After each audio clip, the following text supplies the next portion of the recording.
ಕರ್ನಾಟಕದಲ್ಲಿ ಹಿಂದೂ ಸಮುದಾಯದ ಮೇಲೆ ದಾಳಿ ಮಾಡಿದವರ ಮೇಲೆ ಕ್ರಮ ಕೈಗೊಳ್ಳಲು ಹಿಂದೂ ಜನಜಾಗೃತಿ ಸಮಿತಿ ವತಿಯಿಂದ ಅಥಣಿ ತಹಶೀಲ್ದಾರರ ಮೂಲಕ ಸರ್ಕಾರಕ್ಕೆ ಮನವಿ. ಕರ್ನಾಟಕದ ವಿವಿಧ ಭಾಗಗಳಲ್ಲಿ ಹಿಂದೂ ಸಮುದಾಯ, ಅವರ ಮನೆಗಳು, ಶಾಂತಿಯುತ ಮೆರವಣಿಗೆಗಳು ಹಾಗೂ ವ್ಯಕ್ತಿಗಳ ಮೇಲೆ ಇತ್ತೀಚೆಗೆ ನಡೆದಿರುವ ಸರಣಿ ದಾಳಿಗಳನ್ನು ಹಿಂದೂ ಜನಜಾಗೃತಿ ಸಮಿತಿ ತೀವ್ರವಾಗಿ ಖಂಡಿಸುತ್ತೆ. ಈ ಘಟನೆಗಳು ರಾಜ್ಯದ ಕಾನೂನು ಸುವ್ಯವಸ್ಥೆಗೆ ಗಂಭೀರ ಸವಾಲು ಎಸೆಯುವಂತಿವೆ ಹಾಗೂ ಸಮಾಜದಲ್ಲಿ ಆತಂಕದ ವಾತಾವರಣ ನಿರ್ಮಾಣವಾಗ್ತಾ ಇದೆ. ಫೆಬ್ರವರಿ 22ರಂದು ಬಾಗಲಕೋಟೆಯಲ್ಲಿ ಛತ್ರಪತಿ ಶಿವಾಜಿ ಮಹಾರಾಜರ ಜಯಂತಿ ಅಂಗವಾಗಿ ನಡೆದ ಭವ್ಯ ಮೆರವಣಿಗೆಯ ಮೇಲೆ ಕಿಲ್ಲಾದ ಪಂಕ ಮಸೀದಿ ಬಳಿ ಕೆಲವು ಮುಸ್ಲಿಂ ಯುವಕರು ಕಲ್ಲು ತೂರಾಟ ನಡೆಸಿದ ಪರಿಣಾಮ ಕರ್ತವ್ಯದಲ್ಲಿದ್ದ ಎಸ್ಪಿ ಸಿದ್ಧಾರ್ಥ ಗೋಯಲ್ ಸೇರಿದಂತೆ ಹಲವರಿಗೆ ಗಾಯಗಳಾಗಿವೆ.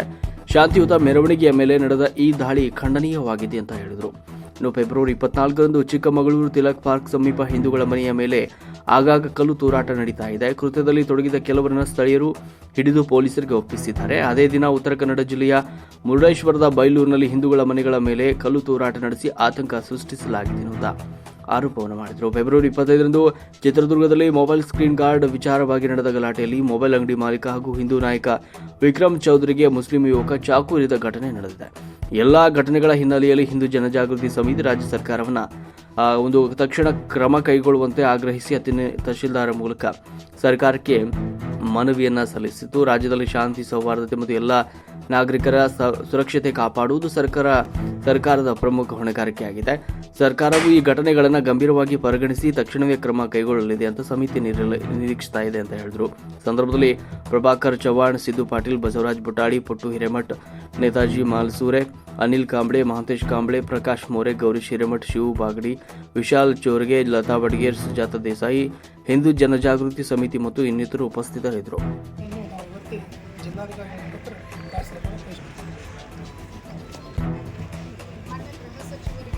ಪೊಲೀಸ್ ಮಹಾನಿರ್ದೇಶಕರು, ಜಿಲ್ಲಾಧಿಕಾರಿಗಳಿಗೆ ನಮ್ಮದೊಂದು ಮನವಿ. ಹಿಂದೂ ಜನಜಾಗೃತಿ ಸಮಿತಿ ವತಿಯಿಂದ ಮನವಿ ಕೊಡಲಾಗ್ತಾ ಇದೆ. ವಿಷಯ ಏನೆಂದರೆ, ರಾಜ್ಯದ ವಿವಿಧ ಭಾಗಗಳಲ್ಲಿ ಹಿಂದೂಗಳ ಮೇಲೆ ನಡೆಯುತ್ತಿರುವ ದಾಳಿಗಳ ಬಗ್ಗೆ ತಕ್ಷಣ ಕಠಿಣ ಕ್ರಮ ಕೈಗೊಳ್ಳುವ ಕುರಿತು ಒಂದು ಮನವಿ. ಮಾನ್ಯರೇ, ಇತ್ತೀಚಿನ ದಿನಗಳಲ್ಲಿ ಕರ್ನಾಟಕದ ವಿವಿಧ ಭಾಗಗಳಲ್ಲಿ ಹಿಂದೂ ಸಮುದಾಯ, ಅವರ ಮನೆಗಳು, ಶಾಂತಿಯುತ ಮೆರವಣಿಗೆಗಳು ಹಾಗೂ ವ್ಯಕ್ತಿಗಳ ಮೇಲೆ ನಿರಂತರವಾಗಿ ದಾಳಿ ನಡೆಯುತ್ತಿರುವ ಘಟನೆಗಳು ಬೆಳಕಿಗೆ ಬರುತ್ತಿದ್ದು, ಇದು ರಾಜ್ಯದ ಕಾನೂನು ಸುವ್ಯವಸ್ಥೆಗೆ ಗಂಭೀರ ಸವಾಲಾಗುತ್ತಿದೆ. ಈ ಹಿನ್ನೆಲೆಯಲ್ಲಿ ಹಿಂದೂ ಜನಜಾಗೃತಿ ಸಮಿತಿ ತೀವ್ರ ಆತಂಕ ವ್ಯಕ್ತಪಡಿಸುತ್ತಿದೆ. ಘಟನೆಗಳ ವಿವರ ಹೀಗಿದೆ.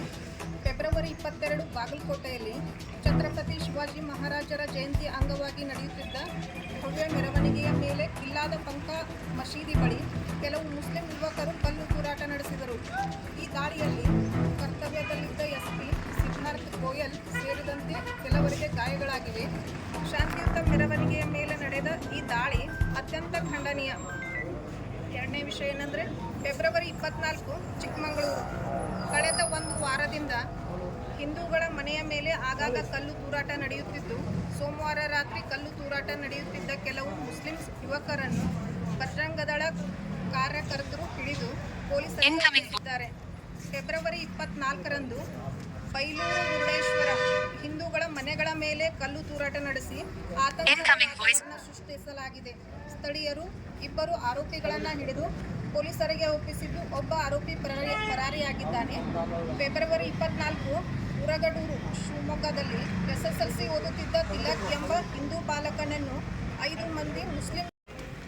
ಫೆಬ್ರವರಿ 25 ಚಿತ್ರದುರ್ಗದಲ್ಲಿ ಮೊಬೈಲ್ ಸ್ಕ್ರೀನ್ ಗಾರ್ಡ್ ವಿಚಾರವಾಗಿ ನಡೆದ ಗಲಾಟೆಯಲ್ಲಿ ಮೊಬೈಲ್ ಅಂಗಡಿ ಮಾಲೀಕ ಹಾಗೂ ಹಿಂದೂ ನಾಯಕ ವಿಕ್ರಮ್ ಚೌಧರಿಗೆ ಮುಸ್ಲಿಂ ಯುವಕ ಚಾಕು ಇರಿದ ಘಟನೆ ನಡೆದಿದೆ.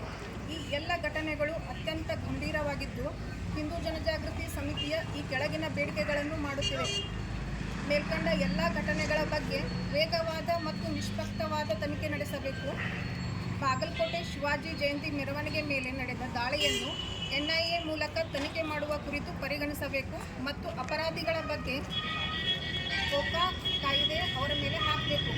ಕಲ್ಲು ತೂರಾಟ, ಹತ್ಯೆ ಮತ್ತು ಚಾಕು ಇರಿತ ಪ್ರಕರಣಗಳಲ್ಲಿ ಭಾಗಿಯಾದ ಎಲ್ಲ ಆರೋಪಿಗಳ ವಿರುದ್ಧ ಕಠಿಣ ಕಾನೂನು ಕ್ರಮ ಕೈಗೊಳ್ಳಬೇಕು. ಪರಾರಿಯಾಗಿರುವ ಆರೋಪಿಗಳನ್ನು ತಕ್ಷಣ ಬಂಧಿಸಲು ವಿಶೇಷ ತಂಡ ರಚಿಸಬೇಕು. ಹಿಂದೂಗಳ ಮೆರವಣಿಗೆಗಳು ಮತ್ತು ಮನೆಗಳಿಗೆ ಸಮರ್ಪಕ ಪೊಲೀಸ್ ಭದ್ರತೆ ಒದಗಿಸಬೇಕು. ರಾಜ್ಯದಲ್ಲಿ ಶಾಂತಿ ಮತ್ತು ಸೌಹಾರ್ದ ಕಾಪಾಡ ಕಾಪಾಡಲು ಮುನ್ನೆಚ್ಚರಿಕಾ ಕ್ರಮಗಳನ್ನು ಬಲಪಡಿಸಬೇಕು. ಭವಿಷ್ಯದಲ್ಲಿ ಇಂತಹ ಘಟನೆಗಳು ಮರುಕಳಿಸದಂತೆ ಕಠಿಣ ತಡೆ ಕ್ರಮಗಳನ್ನು ಜಾರಿಗೊಳಿಸಬೇಕು. ರಾಜ್ಯದಲ್ಲಿ ಶಾಂತಿ, ಕಾನೂನು ಸುವ್ಯವಸ್ಥೆ ಮತ್ತು ಎಲ್ಲ ನಾಗರಿಕರ ಸುರಕ್ಷತೆ ಕಾಪಾಡುವುದು ಸರ್ಕಾರದ ಪ್ರಮುಖ ಕರ್ತವ್ಯವಾಗಿದೆ. ಆದ್ದರಿಂದ ಮೇಲ್ಕಂಡ ಘಟನೆಗಳನ್ನು ಅತ್ಯಂತ ಗಂಭೀರವಾಗಿ ಪರಿಗಣಿಸಿ ತಕ್ಷಣ ಕ್ರಮ ಕೈಗೊಳ್ಳುವಂತೆ ವಿನಂತಿಸುತ್ತೇವೆ.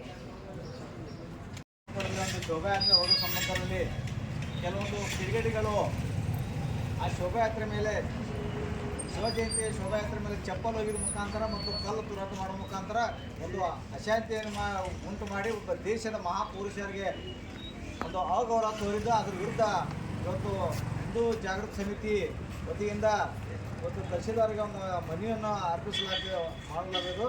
ಅದರ ನಿಮಿತ್ತ ಈಗ ನಮ್ಮ ಹಿರಿಯರಾದಂಥ ಮಾರ್ಗದರ್ಶಕರಾದಂಥ ಶ್ರೀ ವಿ ಕೆ ಪುಟಾಳೆ ಅವರು, ಬಸವರಾಜ ಪುಟಾಳೆ ಅವರು ಒಂದು ಎರಡು ಮಾತುಗಳನ್ನು ಹೇಳಿ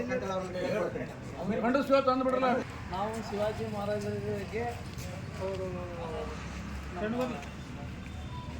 ಅವರಿಗೆ ಅಪಮಾನ ಮಾಡಿದ ಸಲುವಾಗಿ ನಾವು ಈಗ ಖಂಡನೆಯನ್ನು ಮಾಡುತ್ತೇವೆ. ಈಗ ಇನ್ನೊಬ್ರು ಈಗ ಪ್ರಕಾಶ್ ಮೌರ್ಯ ವಕೀಲರು ತಮ್ಮ ಎರಡು ನುಡಿಗಳನ್ನು ಹೇಳ್ಬೇಕಂತೇಳಿ ಅವ್ರಿಗೆ ಕೇಳ್ಬೋದು. ದಿವಸ ನಾವೆಲ್ಲರೂ ಭಾರತೀಯ ಜನತಾ ಪಾರ್ಟಿ ಆಗಲು ಹಿಂದೂ ಪರ ಎಲ್ಲ ಸಂಘಟನೆಗಳು ಸೇರಿದ್ವಿ. ಏನು ಫೆಬ್ರವರಿ 22 ಬಾಗಲಕೋಟೆ ಜಿಲ್ಲೆಯೊಳಗೆ ಏನು ಶಿವಾಜಿ ಮಹಾರಾಜ ಮೂರ್ತಿ ಅಥವಾ ಜನ್ಮದಿನ ಕಾರ್ಯಕ್ರಮ ನಡೆದಲ್ಲಿ ಕಿಡಿಗಳು ಚಪ್ಪಲ್ ಒಯ್ಯೋದಾಗಲಿ ಅಥವಾ ಅವರು ತೋರಿಸುವಂತೆ ಕಾರ್ಯ ಮಾಡಲ್ಲ, ಅದನ್ನು ಖಂಡಿಸ್ತೀವಿ. ಏನಾಗುತ್ತೆ, ಈ ಶಿವಾಜಿ ಮಹಾರಾಜರು ಯಾವುದೇ ಒಂದು ಜಾತಿಗೆ ಸೇರಿದವರಲ್ಲ, ಹಿಂದೂ ಜನರ ರಕ್ಷಣೆಗಾಗಿ ಅವರ ಸ್ವರಾಜ್ಯನ ಕಟ್ಟಿರುತ್ತಾರೆ. ಇದಕ್ಕೆ ಯಾವುದೋ ದೇಶದಲ್ಲಿರುವ ಎಲ್ಲ ಹಿಂದೂಗಳ ಸಂಘಟನೆಗಳ ಎಲ್ಲರೂ ಅವ್ರ ಜೊತೆಗೆ ನಾವು ಏನು ಈ ಥರ ಈ ರಾಜ್ಯದಾಗ ಆಗಲಿ ಅಥವಾ ದೇಶದಾಗ ಆಗಲಿ ಅದನ್ನು ಎಲ್ಲರೂ ಕೂಡಿ ಖಂಡಿಸ್ತೀವಿ. ಮತ್ತು ಅವರ ತಪ್ಪಿಸಿದ್ರೆ ಯೋಗ್ಯ ಶಿಕ್ಷೆ ಆಗಬೇಕು ಮತ್ತು ವಿಚಾರಣೆಗೆ ಒಳಪಡಿಸ್ಬೇಕು. ಅದಕ್ಕಾಗಿ ಈ ಒಂದು ದಿವಸ ನಾವು ಶಿವಾಜಿ ಮಹಾರಾಜರಿಗೆ ಆದಂಥ ಅಗೌರವನ ಖಂಡಿಸಿ ನಾವು ಇವತ್ತು ದಿವಸ ತಹಸೀಲ್ದಾರಿಗೆ ಮನವಿ ಕೊಡೋದು ಅನ್ನೋ ಮಾತನ್ನು ಈ ಸಂದರ್ಭ ತಿಳಿಸಬೇಕು. ಬಾಗಲಕೋಟದಲ್ಲಿ ಶಿವಾಜಿ ಮೆರವಣಿಗೆ ಆದಂಥ ಅಪಮಾನ ನಮ್ಮ ಎಲ್ಲ ಬಾಂಧವರಿಗೂ ತಿಳಿದಿರತಕ್ಕಂಥ ವಿಷಯ. ಈಗ ನಮ್ಮ ವಕೀಲರು ಮಾತಾಡ್ತಾ ರೀತಿ ಛತ್ರಪತಿ ಶಿವಾಜಿ ಮಹಾರಾಜರು ಯಾವುದೇ ಜಾತಿ ಮತ್ತು ಯಾವುದೇ ಕುಲಕ್ಕೆ ಸೀಮಿತವಾಗಿಲ್ಲ, ಯಾವುದೇ ಥರ ಸಂಘಟನೆಗೂ ಸೀಮಿತವಾಗಿಲ್ಲ. ಹಿಂದೂ ಸಾಮ್ರಾಜ್ಯವನ್ನು ನಿರ್ಮಾಣ ಮಾಡುವ ಸಲುವಾಗಿ ಅವರು ಜೀವನ ಪರ್ಯಂತ ಹೋರಾಟವನ್ನು ಮಾಡಿದ್ದಾರೆ. ಅವರು ಆದರ್ಶಗಳನ್ನು ಎಲ್ಲರೂ ಪಾಲಿಸ್ಕೊಳ್ತಾ ಬಂದಿದ್ದಾರೆ. ಬಟ್ ಕೆಲವೊಂದು ದುಷ್ಟ ವ್ಯಕ್ತಿಗಳು ಅಂಥ ಹಿಂದೂ ಸಂಘಟನೆಗಳ ಒಗ್ಗಟ್ಟನ್ನು ಒಡೆಯುವ ಸಲಾಗಿ ಈ ರೀತಿಯಾದ ಕಾರ್ಯಗಳನ್ನು ಮಾಡ್ತಾ ಬರ್ತಾ ಇದ್ದಾರೆ. ಅಂಥ ವಿರುದ್ಧ ನಮ್ಮ ಹಿಂದೂ ಜಾಗೃತಿ ಸಮಿತಿ ಮತ್ತು ಹಿಂದೂ ಸಂಘಟನಾ ಸಮಿತಿಗಳು ಯಾವತ್ತೂ ಅದನ್ನು ಸಹಿಸಿಕೊಳ್ಳೋದಿಲ್ಲ. ಈ ಮೂಲಕ ನಾವು ಎಲ್ಲ ಛತ್ರಪತಿ ಶಿವಾಜಿ ಅನುಯಾಯಿಗಳು ಮತ್ತು ಎಲ್ಲ ಹಿಂದೂ ಧರ್ಮ ಕಾರ್ಯಕರ್ತರು ಇದನ್ನು ಕಟುವಾಗಿ ನಾವು ಖಂಡಿಸ್ತೀವಿ. ಮತ್ತು ಇದರ ಕುರಿತು ಸರ್ಕಾರ ಹಿಂದೂಗಳ ಮೇಲೆ ಆಗುತ್ತಿರುವ ಮೇಲಿನ ಮೇಲೆ ದೌರ್ಜನ್ಯಗಳನ್ನು ಸೂಕ್ತ ಕ್ರಮವನ್ನು ಜರುಗಿಸಬೇಕು ಮತ್ತು ಇನ್ನು ಮುಂದೆ ಈ ರೀತಿಯಾದ ಘಟನೆಗಳು ಜರುಗಬಾರ್ದಂತ ನಾವು ಹೇಳ್ತೀವಿ. ಇದನ್ನು ಮನವಿಯನ್ನು ಸರ್ಕಾರದವರು ಕೂಡಲೇ ಅದನ್ನು ಪರಿಗಣಿಸಬೇಕಂತ ಈ ಮೂಲಕ ಹೇಳ್ತೀನಿ.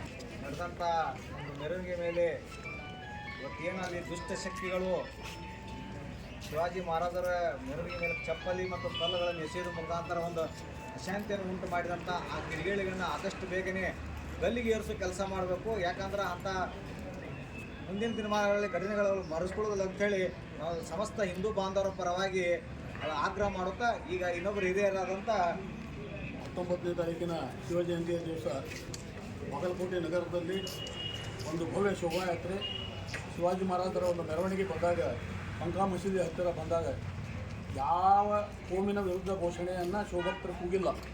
ಆದರೂ ಅಲ್ಲಿ ಒಳ್ಳೆಯ ಪ್ರೊಟೆಕ್ಷನ್ ಇದ್ದರೂ ಕೂಡ ಅನೇಕ ಕಿಡಿಗೇಡಿಗಳು ಮೆರವಣಿಗೆ ಮೇಲೆ ಕಲ್ಲು ಮತ್ತು ಚಪ್ಪಲಿಯನ್ನು ಎಸೆದಿದ್ದು ಖಂಡನಾರ್ಹ.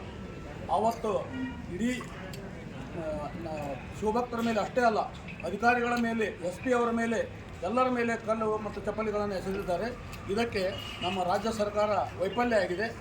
ಇವತ್ತು ನಾವು ಖಂಡನೆ ಮಾಡೋದ್ರ ಜೊತೆಗೆ ರಾಜ್ಯ ಸರ್ಕಾರವನ್ನು ವಜಾ ಮಾಡಿ ಇಲ್ಲಿ ರಾಷ್ಟ್ರಪತಿ ಆಳ್ವಿಕೆ ಹೇರಬೇಕು. ಅವರು ಎಲ್ಲ ಒಂದು ಕಾನೂನು ಸುವ್ಯವಸ್ಥೆಯನ್ನು ಕಾಪಾಡೋದರಲ್ಲಿ ನಮ್ಮ ರಾಜ್ಯ ಸರ್ಕಾರ ವಿಫಲ ಆಗಿದೆ. ಗೃಹ ಮಂತ್ರಿಗಳು ಇಲ್ಲಿ ಆದದ್ದು ಕೂಡ ಅವರಿಗೆ ಗೊತ್ತಿಲ್ಲ. ನಾಳೆ ಬಾಗಲಕೋಟೆಗೆ ಹೋಗಿ ವಿಚಾರ ಮಾಡೋಣ, ನೋಡೋಣ ಅನ್ನುವಂಥ ಶಬ್ದಗಳನ್ನು ಗೃಹ ಮಂತ್ರಿಗಳು ಹೇಳಿದ್ದಾರೆ. ಸುತ ಯಾವಾಗ ಇಲ್ಲಿ ಕರ್ನಾಟಕ ಸರ್ಕಾರ ಬಂದಿದೆ ಆವತ್ತಿನಿಂದ ಕೋಮುಗಲಭೆಗಳು ಪ್ರಾರಂಭ ಆಗಿವೆ. ಇವತ್ತು ನಾವು ಹೇಳೋದಂದರೆ ಕರ್ನಾಟಕ ಸರ್ಕಾರವನ್ನು ವಜಾ ಮಾಡಿ ರಾಷ್ಟ್ರಪತಿ ಆಳ್ವಿಕೆಯನ್ನು ಹೇರಬೇಕಂತ ಹೇಳಿ ಇವತ್ತು ನಾವು ಖಂಡಿತವಾಗಿ ಹೇಳುತ್ತೇವೆ. ಅದಕ್ಕೆ ನಮ್ಮ ಎಲ್ಲ ಶಿವಭಕ್ತರು ಕೂಡಿ ಇವತ್ತು ತಹಸೀಲ್ದಾರ್ ಸಾಹೇಬರಿಗೆ ಮನವಿಯನ್ನು ಸಲ್ಲಿಸುವವರಿದ್ದಾರೆ.